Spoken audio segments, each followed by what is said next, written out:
پاکستان کے پاس خشکی اور سمندر دونوں ہی نعمتیں ہیں۔ اللہ تعالیٰ نے پاکستان کو خشکی اور سمندر دونوں نعمتوں سے نوازا ہے۔ اگر بلو اکانومی کی طرف توجہ دی جائے تو توجہ نہ دی تو ہم پیچھے رہ جائیں گے۔ نیشنل انسٹیٹیوٹ آف میری ٹائم افیئر کے صدر وائس ایڈمرل ریٹائرڈ احمد سعید کی پروگرام تجزیہ میں خصوصی گفتگو۔ پاکستان کی آبادی 8 گنا بڑھی ہے، اب ہمیں سمندری وسائل کی طرف جانے کی ضرورت ہے۔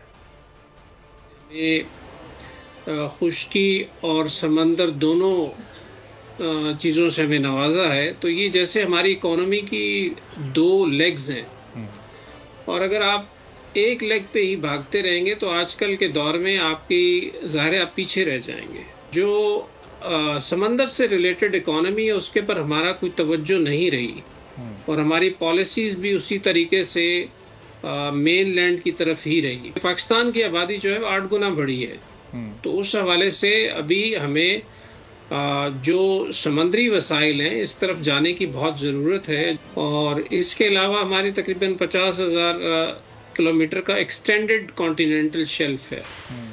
اس کا مطلب یہ ہے کہ اس کے جو نیچے سمندری وسائل ہیں ان کو پاکستان استعمال کر سکتا ہے۔ سبسکرائب کریں اور بیل دبائیں تاکہ کوئی خبر رہ نہ جائے۔